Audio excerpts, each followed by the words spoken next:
بسم اللہ الرحمن الرحیم۔ السلام علیکم ناظرین، میں ہوں وسیم احمد اور آپ دیکھ رہے ہیں تازہ ترین خبروں پر تبصروں اور تجزیوں کا پروگرام زمانہ گواہ ہے۔ ناظرین، 1.5 ماہ سے زائد عرصہ تک اسرائیلی جارحیت کی وجہ سے غزہ کی صورتحال انتہائی دردناک ہو چکی ہے۔ ہر سو زخمیوں کی آہ و بکا ہے اور ہر طرف لاشیں ہی لاشیں ہیں۔ شہداء کی تعداد 15,000 سے بڑھ چکی ہے۔ دنیا کی گنجان ترین آبادی والا علاقہ ملبے کا ڈھیر بن چکا ہے۔ دوسری طرف جنگ بندی کے دوران حماس کی قید سے آزاد ہونے والے اسرائیلی قیدی میڈیا پر آ کر حماس کی تعریفوں کے پل باندھ رہے ہیں۔ ان حالات میں دنیا بھر میں فلسطینی مسلمانوں کے ساتھ ہمدردی بڑھ رہی ہے اور اسرائیل کو غاصب اور دہشت گرد ریاست سمجھا جانے لگا ہے۔ ناظرین، مستقبل میں اسرائیل فلسطین صورتحال خدا نخواستہ مزید بگڑنے کا اندیشہ ہے یا مستقل جنگ بندی کی کوئی صورت پیدا ہو سکے گی اور ارض فلسطین میں مستقل قیام امن کے لیے 2 ریاستی حل والے منصوبے کے علاوہ بھی کوئی اور قابل عمل منصوبہ زیر غور آ سکتا ہے۔ آج کے پروگرام میں ہم ان موضوعات پر گفتگو کریں گے۔ میرے ساتھ تشریف فرما ہیں ترجمان تنظیم اسلامی جناب مرزا ایوب بیگ صاحب، ان کے ساتھ تشریف رکھتے ہیں عالم عرب کے حالات و واقعات پر گہری نظر رکھنے والے دانشور، مصنف اور کالم نگار پروفیسر یوسف عرفان صاحب، ان کے ساتھ تشریف فرما ہیں تنظیم اسلامی کے ریسرچ اسکالر جناب رضا الحق صاحب۔ آئیے گفتگو کا آغاز کرتے ہیں۔ ایوب بیگ صاحب، سب سے پہلے تو یہ فرمائیے گا کہ جنگ بندی کے دوران یہ قیدیوں کی رہائی کا عمل جو ہے یہ فلسطینی کاز کے لیے کتنا فائدہ مند ثابت ہو رہا ہے؟ بسم اللہ الرحمن الرحیم۔ وسیم صاحب، سب سے پہلے تو ہم تھوڑی سی فلسطینی کاز کی بات کر لیتے ہیں۔ قیدیوں کی رہائی کا تو مسئلہ بعد میں ہے۔ دیکھیے، میں یہ سمجھتا ہوں کہ فلسطینی کاز تقریباً ڈوب چکی تھی، ختم ہو چکی تھی 7 اکتوبر سے پہلے 7 اکتوبر سے پہلے، حماس کے اس حملے سے پہلے قصہ دیرینہ بن چکا تھا یہ فلسطین کا معاملہ۔ اور آپ دیکھ رہے ہیں کہ اسرائیل عرب ممالک کے ساتھ اس کے کیسے گہرے تعلقات کا معاملہ چل رہا تھا، تاریخی امن معاہدے کی طرف بڑھ تھے اور دوستیاں جو ہیں وہ اس طرح بڑھ رہی تھی، لگتا تھا کہ جیسے یہ واقعتاً کزنز ہیں، صحیح معنوں میں کزن ہیں۔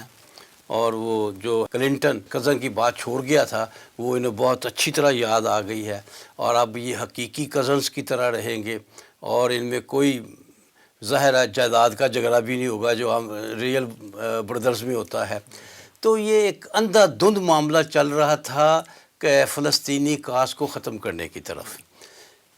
میں یہ سمجھتا ہوں کہ حماس نے جو 7 اکتوبر کو حملہ کیا ہے اس نے بہت اس دنیا کو بہت پریشان کیا ہے جو اسرائیل کے آگے، یورپ کے آگے، یورپ کی پشت پناہی سے اسرائیل کے آگے سرنڈر کر رہی تھی اور بڑی بری طرح سرنڈر کر رہی تھی۔ اب بھی خدا جانے کیا آنے والے دنوں میں کیا ہوتا ہے، لیکن وقتی طور پر ایک زبردست دھچکا پہنچا ہے ان لوگوں کو جو یہ چاہتے تھے، اور ان میں ہمارے مسلمان ملکوں کی بات بھی ہے جو یہ چاہتے تھے کہ کسی طرح جو ہے وہ اسرائیل سے جو ہے نا ہمارے دوستانہ تعلقات جو ہے، یعنی نارملائزیشن نہیں چاہتے تھے، دوستانہ تعلقات چاہتے تھے، کیونکہ ان کی نظر کے مطابق یہ تھا کہ اگر ہم اسرائیل سے اچھے ہو جائیں گے، اچھے بچے بن کر رہیں گے تو اسرائیل ہمیں کچھ نہیں کہے گا، جو میری ذاتی رائے میں ایک بہت بڑی غلط فہمی تھی،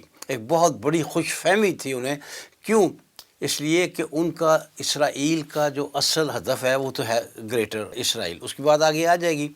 لہٰذا اس گریٹر اسرائیل سے کم تر ہدف میں اسرائیل نے کسی طرح بھی اور کسی انداز میں بھی مطمئن نہیں ہونا تھا۔ وہ ایک فریب کا چال چل رہا تھا، وہ ایک محبت کا جال پھیلا رہا تھا، اور اس جال میں ان کو پھنسا کر پھر آہستہ آہستہ وہ اپنے مطالبات آگے رکھتا، اور یہ ایک وقت آتا کہ یہ اپنے مطالبات بھی نہ رکھ سکتے۔ ان کا خیال ہے کہ اسرائیل سے اچھے تعلقات قائم کر کے ہماری سلطنتیں جو ہیں، ہماری بادشاہتیں جو ہیں، وہ یو اے ای کی ہو یا سعودیہ کی ہو، وہ مستحکم ہو جائیں گی۔ میں سمجھتا ہوں انہوں نے جو بھی حال ہوتا ہے، جو حال آپ نے دیکھا ہوا 1857 میں مغل بادشاہ کا، وہی حال کرنے جانا تھا انہیں، جو بالآخر، کیونکہ ان کا ایک ٹارگٹ ہے، انہوں نے 3rd ٹیمپل بنانا ہے، انہوں نے گریٹر اسرائیل قائم کرنا ہے. اگر مسلم ریاستیں یہ سمجھتی ہیں کہ من ترلے سے یا پولائٹ ہونے سے وہ ہم اس کے راستے میں حائل ہو جائیں گے تو یہ بہت بڑی غلط فہمی تھی. جہاں تک فلسطینی قیدیوں کی رہائی کا عمل ہے، یہ میں سمجھتا ہوں یہ بھی اس میں کہ بہت اچھا موقع بنا ان کے لیے، اس لیے کہ طے یہ ہوا ہے کہ ہر ایک قیدی کے مقابلے میں 3 قیدی جو ہیں وہ فلسطینی کے، ایک اسرائیلی قیدی کے مقابلے میں فلسطینی 3 قیدی جو ہیں وہ رہا کیے جائیں گے. اور ایک موقع پر تو اب حال ہی میں حماس نے کہا ہے کہ اگر آپ ہمارے سارے قیدی چھوڑ دیں تو ہم تو آپ کے سارے قیدی چھوڑ دیں گے. تو آپ کو معلوم ہے کہ فلسطین کے، اسرائیل کے پاس کئی ہزار قیدی ہے، اور ان کے پاس، حماس کے پاس تو زیادہ سے زیادہ کچھ چند سو کے قریب ہیں. تو یہ ایک بہت اچھا موقع ان کے لیے بنا ہے. ایک تو اسرائیل کا وہ جو اس نے نقاب پہنا ہوا تھا نا مظلوم کا، وہ ہٹا ہے، وہ بے نقاب ہوا ہے، اور وہ صحیح معنوں میں جو اصل اس کا روپ ہے ایک ظالم ریاست ہونے کا، ایک ظالم قوم ہونے کا، وہ دنیا کے سامنے آیا ہے. اور وہ تو اس معاملے میں تو یورپ بھی سٹ بٹا گیا ہے کہ جو اس کا معاملہ بنا ہے. آپ نے دیکھا کہ لندن میں، یہ یورپ میں کتنے بڑے احتجاجی مظاہرے ہوئے ہیں. اس لیے خاص طور پر میں سمجھتا ہوں کہ الجزیرہ نے اس میں بہت بڑا رول ادا کیا ہے. جو ظلم و ستم، بچوں کو مرتے دیکھنا، ان کو شہید ہوتے دیکھنا، ان کو زخمی ہوتے پوری دیکھنا، دنیا کا میڈیا دکھا رہا ہے سر. خاص طور پر الجزیرہ تو بہت میں بہرحال کیونکہ الجزیرہ دیکھتا ہوں مجھے اس کا پتہ نہیں ہے، ہو سکتا ہے باقی بھی دکھا رہے ہوں. تو اس سے یعنی اسرائیل مظلوم سے ظالم بن گیا ہے. یہ ایک بہت بڑا امیج کا فرق چینج ہو گیا. اور دوسری یہ کہ اسرائیل کا وہ جو تھا نا تصور ناقابل شکست ہونے کا، وہ بہت تو پہلے دن ہی ڈیمیج ہو گیا تھا. ڈیمیج ہو گیا تھا. تو میں سمجھتا ہوں کہ اس کا حماس نے جو اس طرح حملہ کیا ہے وہ حماس کے لیے بھی اور عربوں کے لیے بھی بہت فائدہ مند رہا ہے. پروفیسر صاحب، آپ عالم عرب کے حالات و واقعات پہ گہری نظر رکھتے ہیں. 7 اکتوبر کے بعد سے آپ کے کئی کالمز، تجزیے ہم پڑھتے بھی رہے ہیں، سنتے بھی رہے ہیں. یہ فرمائیے گا کہ اسرائیل اور حماس کے درمیان جاری جنگ جو ہے، اس میں فلسطینیوں کا نقصان تو بے شک ہو رہا ہے، ان کا جانی نقصان بے حد ہو چکا ہے، جس میں آدھے تقریباً عورتیں اور بچے ہیں. اسی طرح ان کا مالی نقصان جو ہے، غزہ جو ہے ایک کھنڈر کی صورت جو ہے وہ بن چکا ہے. اور جو ہے اب لیکن اس کے مقابلے میں جب ہم دیکھتے ہیں اسرائیل کی طرف، تو اس کو بھی بڑا شدید، جیسے ایوب بیگ صاحب نے بھی ایک اشارہ کیا کہ معاشی طور پہ بہت نقصان اس کو بھی ہو رہا ہے. تو یہ فرمائیے کہ اسرائیل کس قدر نقصان دہ، اس کی معیشت کے حوالے سے یہ جنگ جو ہے کس قدر نقصان دہ ثابت ہوگی اسرائیل کو؟ بہت بہت شکریہ. حماس کا اسرائیل پر حملہ کرنا تاریخ ساز سنگ میل ہے دنیا کی تاریخ کا، ماشاءاللہ. اور یہ سب کچھ بدل کے رکھ دے گا. جہاں تک اسرائیل کی معیشت اور سیاست اور حکومت کا تعلق ہے، یہ اب قائم نہیں رہ سکتی. اگر کہا جائے کہ اسرائیل تو پہلے دن سے جنگ کی تیاری کر رہا تھا، فلسطین میں لوگ مر رہے تھے، ان کی خبر بھی نہیں آتی تھی، اور اسرائیل کا سافٹ امیج اس حد تک بڑھا دیا گیا تھا کہ اسلام آباد میں ان کی امبیسی قائم کرنے کے خواب دیکھے جا رہے تھے. دوسرا، آل ابراہیم کے نام پر سب بھائی بن رہے تھے، جیسے کہ ابھی ایوب صاحب نے ذکر کیا. اور بغل گیری اس حد تک بڑھ چکی تھی کہ عالم اسلام کا مرکز بھی محفوظ نہیں تھا. اب اس صورت میں ہار جیت کس کی ہوئی اس کا تو بہت واضح ہے. جہاں تک اسرائیل کا تعلق ہے کہ اس نے پہلے دن کی بامبنگ کے بعد امریکہ سے مدد مانگنا شروع کر دی تھی، جو $13 بلین کی تھی.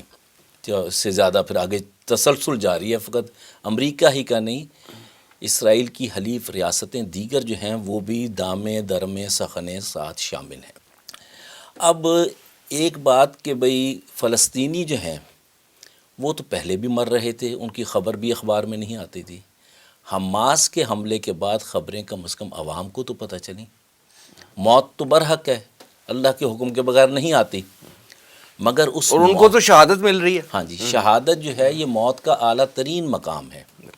اور جہاں تک دوسری تعلق کہ اسرائیل نے کیا کھویا کیا پایا، اسرائیل کی معیشت، سیاست اور حکومت تینوں لڑکھڑا گئی ہیں، کیونکہ حماس نے اسرائیل کو اوفینسو لینے سے روک دیا اور خود اوفینسو لے کے اس کے ناقابل تسخیر ہونے کی تصور کو پاش کر دیا۔ آئرن ڈوم وہاں پر تھا، سائبر سسٹم وہاں کا تھا، مال و دولت کی یعنی کوئی کمی نہیں تھی، اور عالمی سازشوں کے ذریعے جیسا کہ مختلف یعنی ریاستیں انہی کی ہیں، اس کے ذریعے اس نے اسرائیل کے ارد گرد ہم نوا ریاستیں حکومتیں بنا رکھی ہیں۔ جیسے کہ آپ دیکھیں کہ فلسطین کی حکومت جو ہے وہ حماس کے ساتھ نہیں ہے، وہ تو اسرائیل کے ساتھ ہے۔ ایگزیکٹلی صحیح۔ لبنان کی حکومت انکلوڈنگ آرمی چیف وہ تو ان کے ساتھ ہے۔ اسی طرح مصر کی اس حکومت طرح اور اس کا آرمی چیف- مصر میں جو ظلم ہوا جی۔ جنرل اسیسی کی والدہ کا تو سب کو پتہ ہے کہ یہودن ہے، اور وہاں کے لوگ کتنے بے بس تھے۔ پھر آپ دیکھیے سیریا میں کیا کچھ ہوا۔ سیریا کی حکومت تو امریکہ اور روس نہیں بدل سکے، جس میں کچھ اور ریاستیں بھی شامل تھیں حلیف بن کر، مگر کیا وہاں کے عوام بیچاروں کا کیا حال ہوا؟ عراق میں کیا ہوا؟ میں یہ سمجھتا ہوں کہ حماس جو ہے یہ ایک حکومتی تحریک نہیں ہے، یہ عوامی تحریک ہے۔ سعودی عرب میں جس طرح کے مخلص و مخیر مسلمان بے بس تھے، ان سب کو ایک راہ ملی ہے۔ دوسری بات کہ خوف کا یہ عالم ہے کہ سرنگیں جو ہیں وہ اسرائیل کے اندر سے نکلتی ہیں، انہیں نہیں پتہ کہ ہمارے کس دفتر میں کون آ جائے، اور یہی وہ احساس ہے جس میں 50% سے زیادہ اسرائیلی آبادی جو ہے وہ وہاں سے بھاگنا چاہتی ہے، اور یہ غزہ کا تحفظ چاہتے ہیں۔ کتنا فرق ہے امیج میں۔ اور دوسری بات یہ کہ آئرن ڈوم یہ ٹیکنیکلی ویل ایکوپڈ لوگ ہیں حماس کے، اور میں تو حضرت علامہ کی جو ہے نا فلسفہ خودی، ایک تو انفرادی خودی ہوتی ہے، ایک اجتماعی خودی ہوتی ہے، یہ غزہ کی عالم اسلام کی کلیکٹیو خودی ہے، جس میں کوئی شخص بھی وہ کم سے کم ایمان کا بھی درجہ جو ہے وہ شہادت تر کے عالم اختیار کوہ دوست لے کے چل رہا ہے۔ سبحان۔ اور اس کیفیت میں اگر آپ دیکھیں اسرائیل جہاں معاشی طور پر نقصان پہنچا ہے، اسے سیاسی طور پر پہنچا ہے، انتظامی طور پر پہنچا ہے، اور ایک عالمی امیج جو تھا وہ ٹوٹا ہے، وہاں وہ اب ظلم، درندگی، وحشیانہ، بہیمانہ صفاقی، ان سب کے ساتھ اپنے زخم چاٹ رہا ہے۔ اس کی سسکیاں ہیں۔ امن حماس نے نہیں مانگا تھا، امن اسرائیل نے چاہا ہے، بالکل اسی طرح چاہا ہے جو 2007 میں ہوا تھا، جب لبنان میں اسرائیل نے قبضہ کرنا چاہا۔ اسرائیل کی مجبوری یہ ہے کہ وہ ہمارے علاقوں پہ بھی اس کی نظر ہے، کشمیر میں آ کے بیٹھا ہوا ہے، کیونکہ انڈیا کی ساری جنگ جو ہے وہ اسرائیل مینیج کرتا ہے۔ یہ گٹھ جوڑ جو ہے بڑا واضح ہے، جس کا ڈاکٹر اسرار صاحب بھی بارہا ذکر کرتے رہے ہیں۔ اب مسئلہ یہ ہے کہ اگر فلسطین اور غزہ، یہ لبنان کا علاقہ، یہ چھوٹی سی پٹیاں غیر حکومتی، ان پر قبضہ نہیں ہوتا تو اسرائیلی استعمار UAE میں بھی بیکار ہے، پاکستان کے اندر بھی بیکار ہے، انڈیا کے اندر بھی بیکار ہے، پوری دنیا میں۔ اگر ہمسایہ قابو نہیں آ رہا تو دنیا میں کیسے قبضہ ہوگا؟ اب جہاں تک اس امر کا تعلق ہے کہ کیا اسرائیل ٹل جائے گا، اگر لاس کا اندازہ لگایا جائے تو اسرائیل کا لاس زیادہ ہے، معاشی طور پر بھی، سیاسی طور پر بھی، اور انتظامی اعتبار سے بھی۔ مثلاً یہاں پر ارد گرد حلیف حکومتیں ہیں، آپ نے یورپ کا بھی ذکر کیا، یورپ میں عیسائی لوگ بھی ان کے خلاف ہیں، جلوس نکال رہے ہیں اپنی حکومتوں کے خلاف کہ بھی جو بائیڈن کیا کر رہا ہے، کیا یہ امریکی عوام کا تصور ہے؟ UK کی بھی آپ کے سامنے ہے کہ استعفے دینے پڑتے ہیں وزیروں کو، وہاں پہ ویسے ہی یعنی جسے کہتے ہیں براہمن ہندو موجود ہے وزیر اعظم کے طور پر۔ یہودی جو ہیں وہ مظاہرے کر رہے ہیں اسرائیل کے خلاف، کیونکہ یہودی، عام یہودی جو ہے زائنزم کے خلاف ہے۔ زائنزم جو ہے یہ شیطان کے پجاری ہیں، اور شیطان کا پجاری جو ہوتا ہے وہ ظلم پر، جبر پر، قتل و غارت پر قائم ہوتا ہے، اور یہ وہ ظلم ہے جس کا اظہار ابھی غزہ میں کیا گیا۔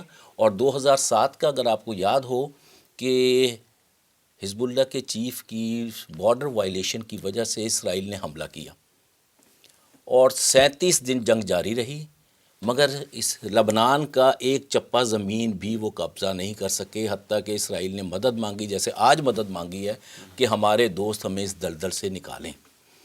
اس کے بعد 17 سال بعد پھر انہوں نے حملہ کیا، اب غزہ پہ کیا کہ شاید اسے ہم قبضہ کر لیں گے۔ وہاں جب یہ بندے بھیجتے ہیں تو قیدی بنا دیے جاتے ہیں، اور وہ قیدی عام فوجی نہیں ہیں، وہ ان کے جرنیل ہیں، وہ ان کے کرنیل ہیں، وہ ان کے بریگیڈیئر ہیں۔ جہاں یہ تصور تھا کہ اسرائیل کا ہر شخص، خواہ وہ روس میں بیٹھا ہو، خواہ امریکہ میں بیٹھا ہو، خواہ انڈیا میں بیٹھا ہو، خواہ سو کالڈ پاکستان میں بیٹھا ہو یا ایران میں رہتا ہو، وہ کمانڈو ٹریننگ اس پر فرض ہے، کمپلسری ہے، مرد عورت بچہ بوڑھا سب. وہ کمانڈو ٹریننگ کہاں گئی آج؟ سارے تو ایئرپورٹ پہ بھاگ رہے ہیں کہ ہمیں یہاں سے نکالو. جی یہ بہت بڑا فرق ہے کہ غزہ اپنے دین اور وطن اور مسجد اقصیٰ کی اہمیت اور افادیت کی وجہ سے وہ جان دے رہے ہیں اور وہ اپنی جان بچا کے بھاگ رہے ہیں. جنگیں جذبوں سے جیتی جاتی ہیں، اسلحے کے زور پہ نہیں. جیسے کہ استاد محترم پروفیسر مرزا منور صاحب کا بڑا معروف شعر ہے، ساما کے ساتھ دولت ایماں بھی چاہیے، ساما کے ساتھ دولت ایماں بھی چاہیے، بے فائدہ ہے دست قوی دل ہو گر ضعیف.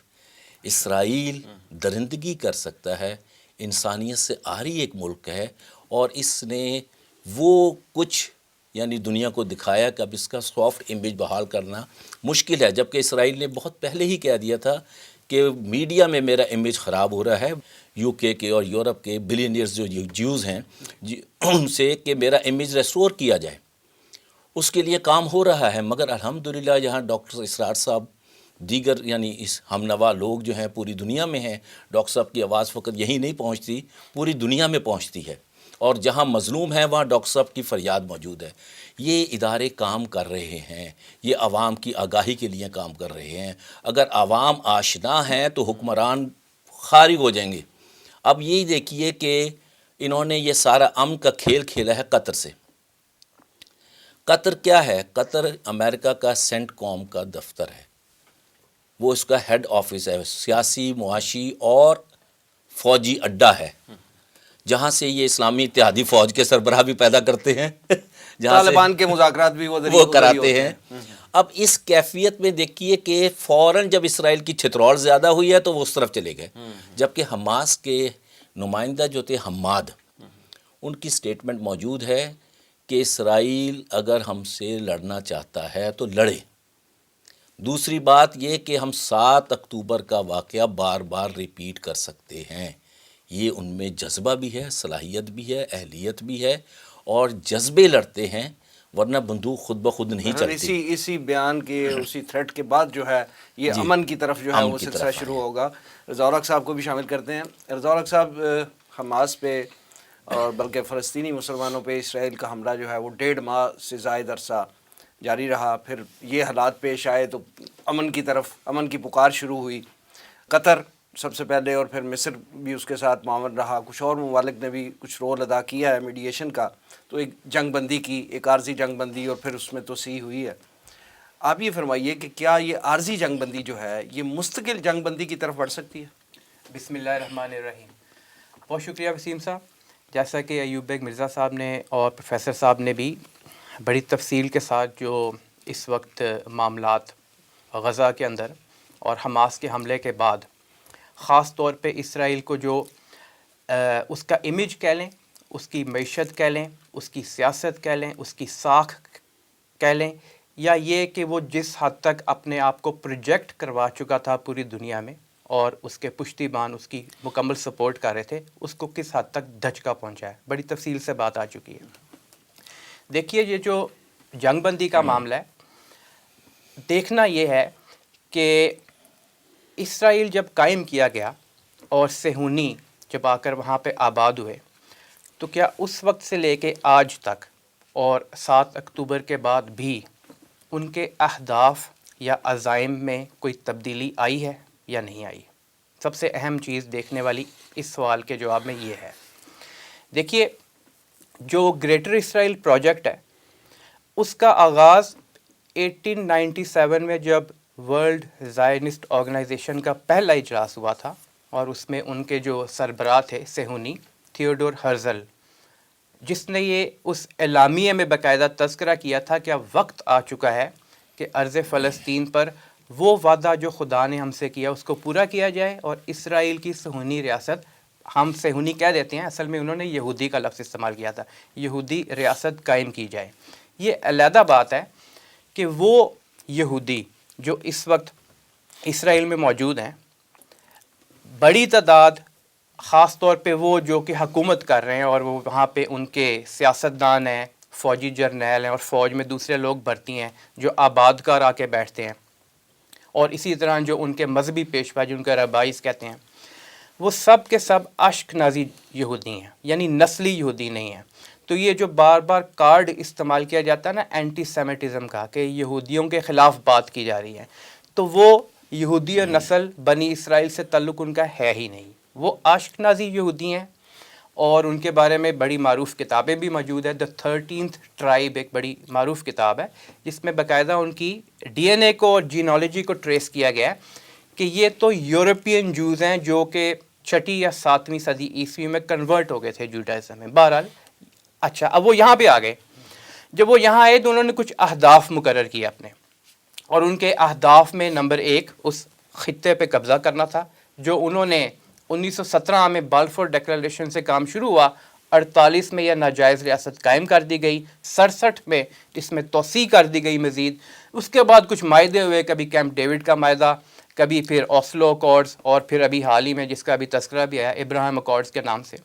اسی دوران میں 2017 میں جوئش نیشن سٹیٹ لا بھی وہاں پہ بنا دیا گیا، جس کے مطابق اب اسرائیل کی شہریت صرف یہودیوں کے پاس ہوگی، باقی سب، جیسا کہ آپ نے سنا ہوگا پچھلے دنوں جنرل سیسی جو مصر کے صدر ہیں انہوں نے بات کی کہ 2 اسٹیٹ سلوشن حل ہے، اور بات کے ساتھ یہ بھی کہا کہ فلسطین کو جو چھوٹی سی ریاست دی جائے گی وہ ڈی ملٹرائزڈ ہوگی.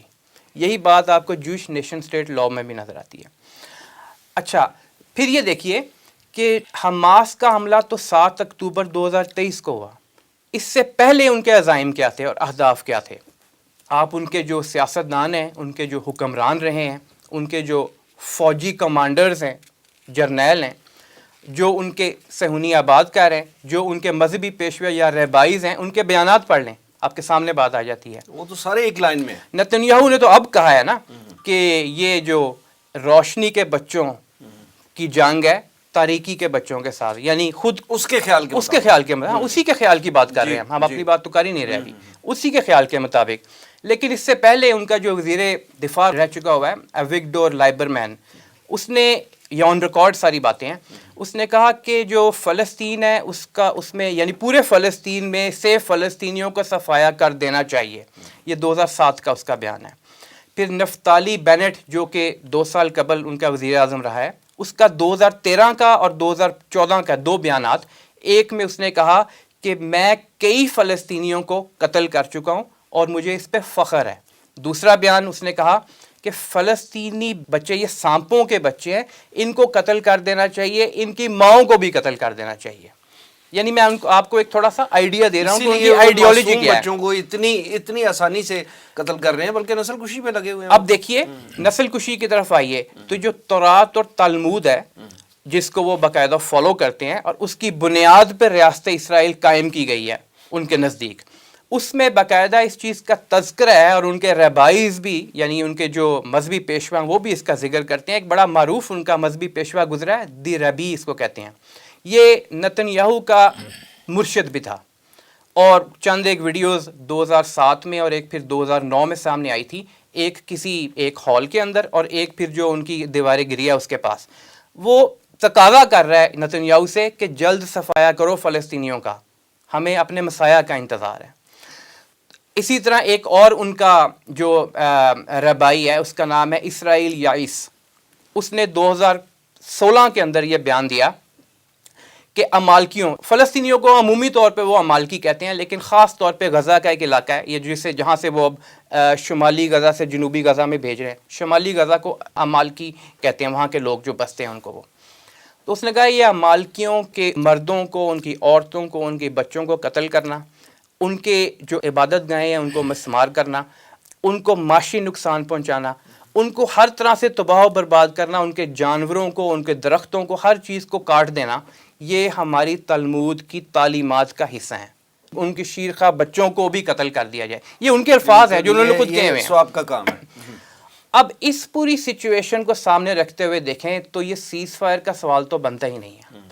اصل سوال تو یہ بنتا ہے جو مسلمانوں کو ایک گائیڈ لائن دے دی گئی، ڈیوائن گائیڈ لائن آپ اس کو کہہ لیں، کہ لَتَجِدَنَّ أَشَدَّ النَّاسِ عَدَاوَةً لِلَّذِينَ آمَنُوا الْيَهُودَ وَالَّذِينَ أَشْرَكُوا، کہ تم یقیناً پاؤ گے مسلمانوں اور مومنوں کے حق میں سب سے زیادہ دشمنی میں آگے ان کو جو یہودی ہیں نمبر 1، اور نمبر 2 جو کھلا شرک کرتے ہیں.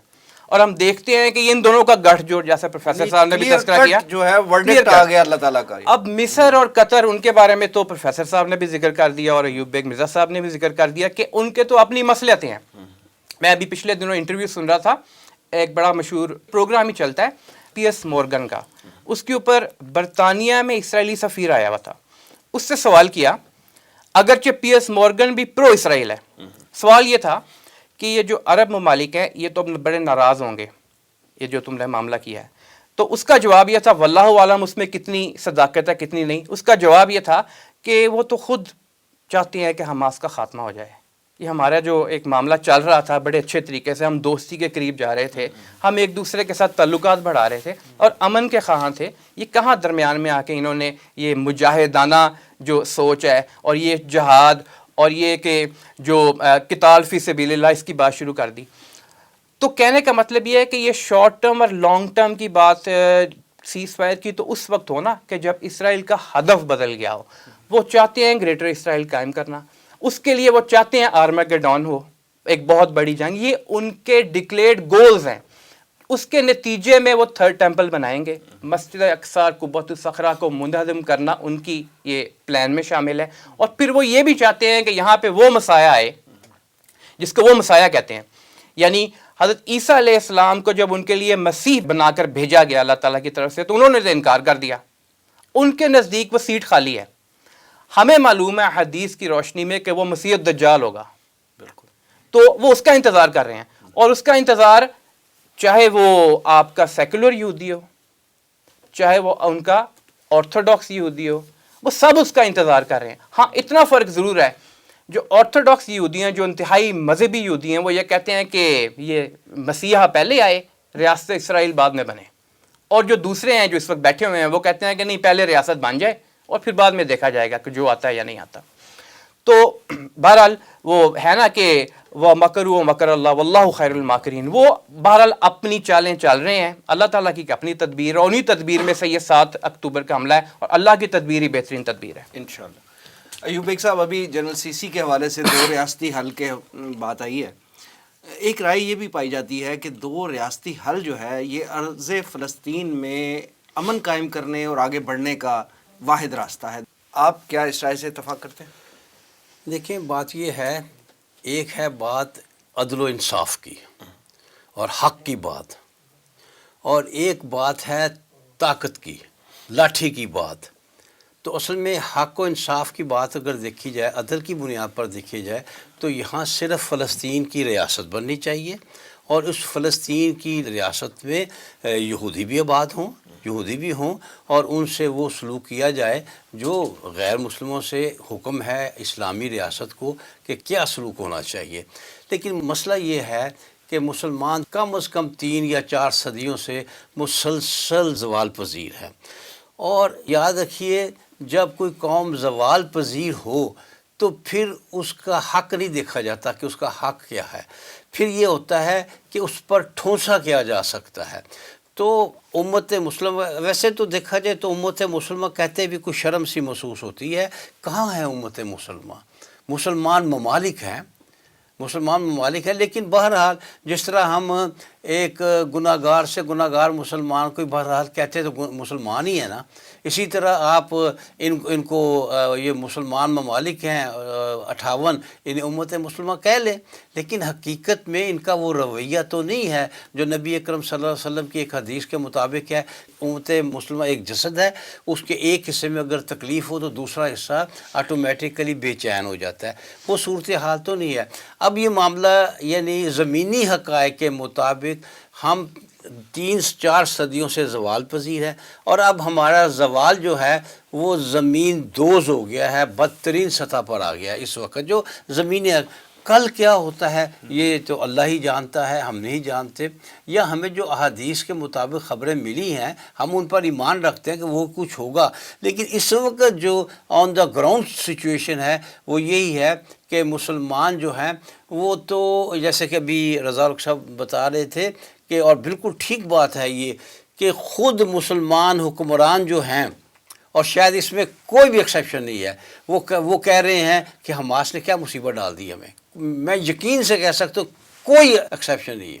سب یہ کہہ رہے ہیں ہم اچھے بھلے معاملات چل رہے تھے، پیسے آ رہے تھے، یہ ہو رہا تھا، وہ ہو رہا تھا. راوی چین لکھ رہا تھا. ہاں بالکل. تو یہ سب کا یہ معاملہ ہے اور سب اس پر متفق ہوں گے.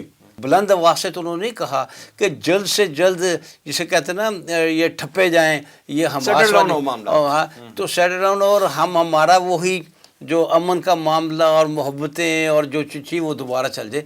وہ نہیں سمجھتے کہ جیسے انہوں نے کہا ہے کہ مسلمان بچے سمپولیے ہیں، وہ سانپ کے بچے ہیں. ایک جگہ لفظ آیا ہے اسی جنگ میں کسی کا، مجھے یاد نہیں کس ان کے وزیر کا، کہ یہ ٹائم بم ہے بچے. یہ بچے ٹائم اگر انہوں ابھی ان کو ایکسپلور نہ کر دیا گیا تو یہ ہمارے لیے تباہ کاری ہوگی. لہٰذا ان بچوں کو مارنا جنگ کا حصہ ہے. یعنی ان کے خیالات یہ ہیں، اور ہم پہ محبت و پیار و شفقت و الفت اتنی چھائی ہوئی ہے، اور میں سمجھتا کوئی بھی کسی طرف سے بھی نہیں آ رہا. دو ریاستی کر لیں تسلیم اگر مجبوری ہے، اگر زمین پہ کوئی حل، لیکن یہ آئیڈیل حل نہیں ہے. نمبر 1 آئیڈیل حل نہیں ہے. پھر دوسری بات یہ ہے، کیا دو ریاستی معاملہ فرض کیجئے چلو جی اسرائیل بھی قائم ہو گیا، ساتھ فلسطین بھی قائم ہو گیا، کیا یہ امن سے رہ سکیں گے؟ کیا یہ ممکن ہے کہ یہ امن سے رہ سکے دو ریاستیں؟ پھر وہ دو ریاستوں کے درمیان جنگ ہوگی. لہٰذا مسلمانوں کے لیے تو اس کے سوا کوئی حل نہیں ہے مسلمانوں کے نزدیک کہ یہاں فلسطین کی ریاست ہو. یعنی آپ دو ریاستی حل جو ہے آپ ریکمینڈ نہیں کرتے؟ میں ریکمینڈ، میری کیا حیثیت ہے کہ میں ریکمینڈ کروں، حالات و واقعات لیکن یہ کی روشنی میں اگر ہم دیکھیں تو یہ فیزیبل نہیں. فیزیبل نہیں ہے، یہ فیزیبل نہیں ہے. یہ ہم پر ٹھوسا جا رہا ہے. پہلے دو ریاستی حل ہوگا، پھر ایک ریاست کو تباہ و برباد کر دیا جائے گا. دیکھیں جس بری طرح شکست ہوئی تھی 67 میں، اور جس بری طرح شکست ہوئی تھی 74 میں، وہ الگ الگ ریاستیں تھیں نا. یہ حماس کوئی الگ ریاست نہیں تھی، یہ بیچ میں سے نکلے ہیں، انہیں شکست نہیں ہو رہی. تو میں سمجھتا ہوں جو دو ریاستی حل کہہ رہے ہیں وہ دراصل شکست دلوانا چاہتے ہیں پھر اسرائیل سے اس کو، کیونکہ دو ریاستی کے حوالے سے کبھی امن نہیں ہوگا. اور فی الحال کل کیا ہوتا ہے اللہ ہی جانتا ہے. فی الحال جو ہم زمینی حقائق کے مطابق ان کی طاقت بہت زیادہ ہے. یہ میں کہتا ہوں یہ ہاتھی اور چونٹی کی لڑائی ہے جو یہ لڑی جا رہی ہے، اور چونٹی جو ہے مسلسل اس نے ہاتھی کی زندگی مشکل بنا دی ہے اور مشکل بنائے رکھے گی. اگر یہی صورتحال رہتی ہے تو وہ بنائے رکھے گی. لیکن اگر آپ باقاعدہ دو ریاستیں بنا دیں گی تو اس ایک ریاست کو تباہ کرنا بڑا آسان ہو جائے گا. ٹھیک. پروفیسر صاحب ابھی مصر اور قطر کی سفارتکاری کی بات آئی کہ قریب ترین یہی مسلم ممالک ہیں جو اپنا کچھ نہ کچھ رول ادا کر رہے ہیں. آپ یہ فرمائیے کہ حماس اور اسرائیل جنگ میں عالمی طاقتیں جو سفارتکاری کر رہی ہیں، جو مثبت یا منفی رول ادا کر رہی ہیں، وہ کیا ہے؟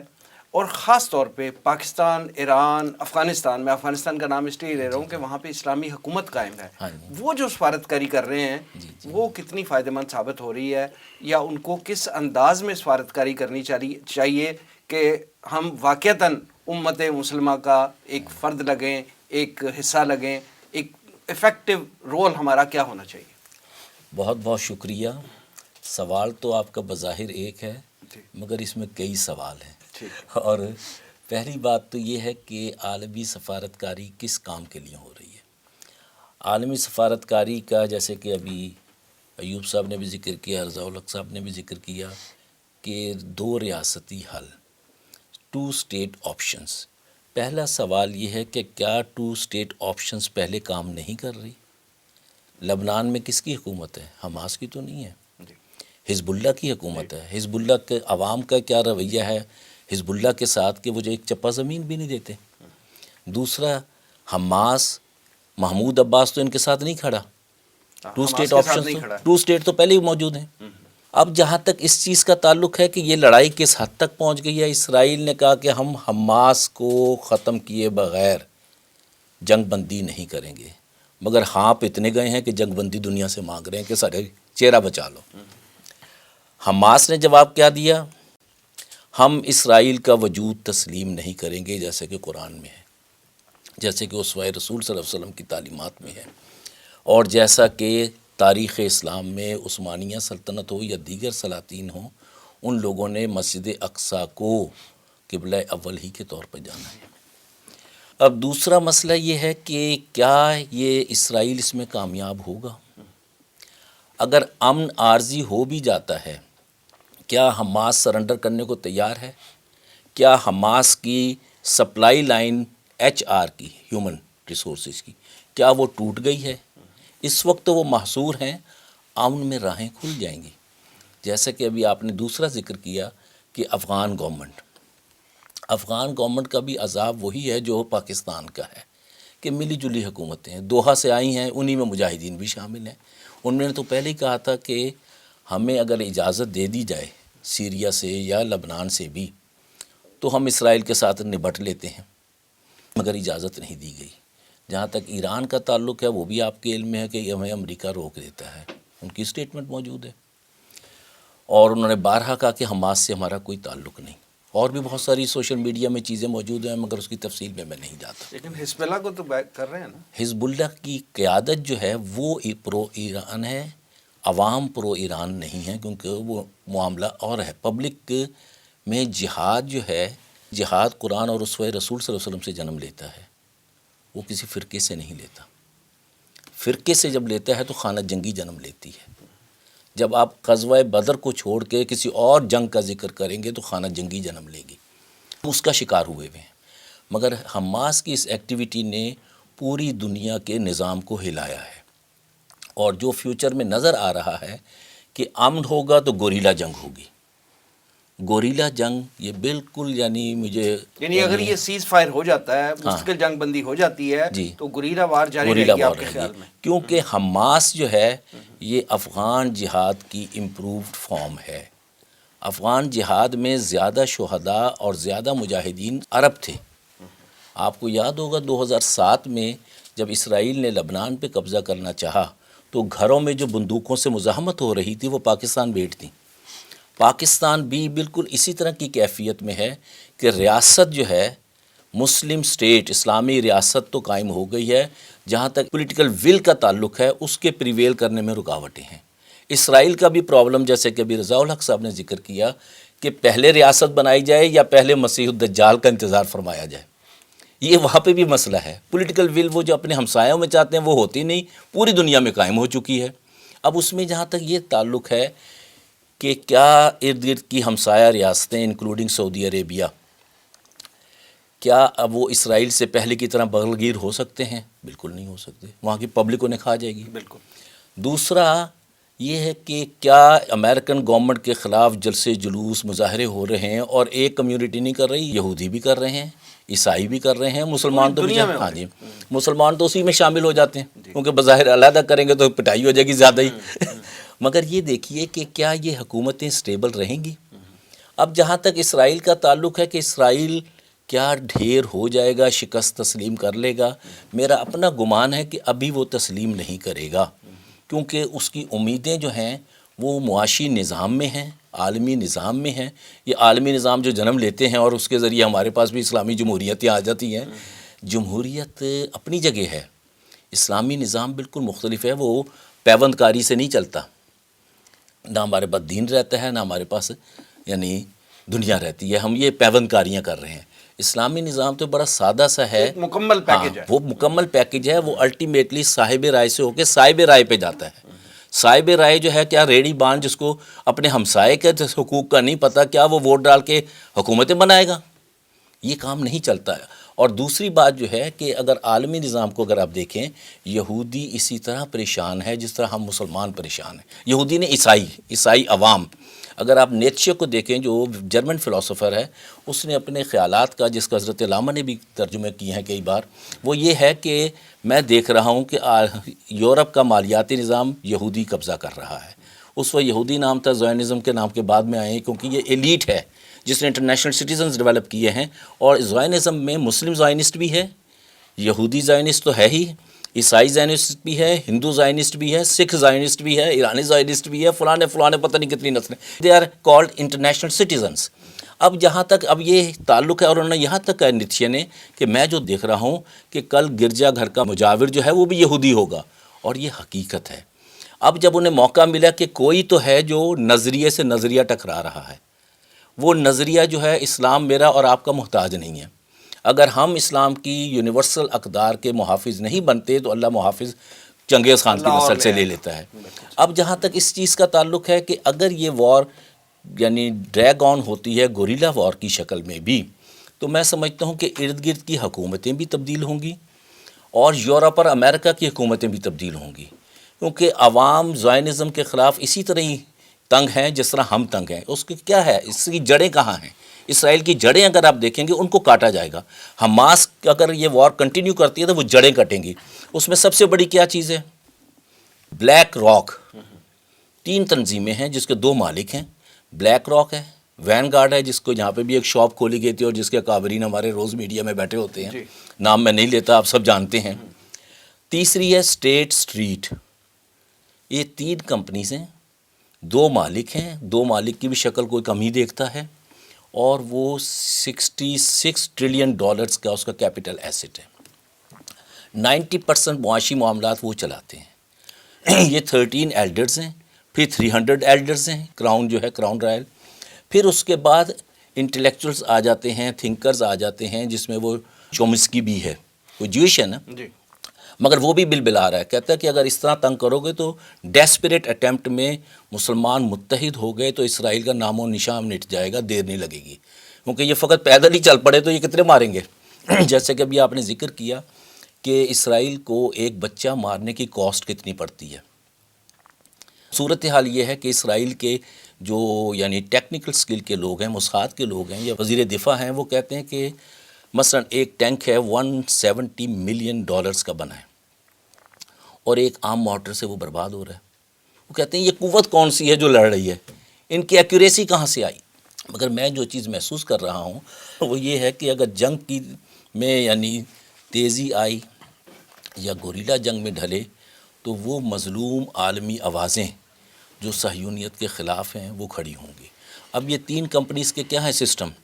اس نے ورلڈ بینک بنایا 45 میں، اس نے IMF بنایا 45 میں، اس نے انٹرنیشنل کورٹس بنائیں، UNO بنایا.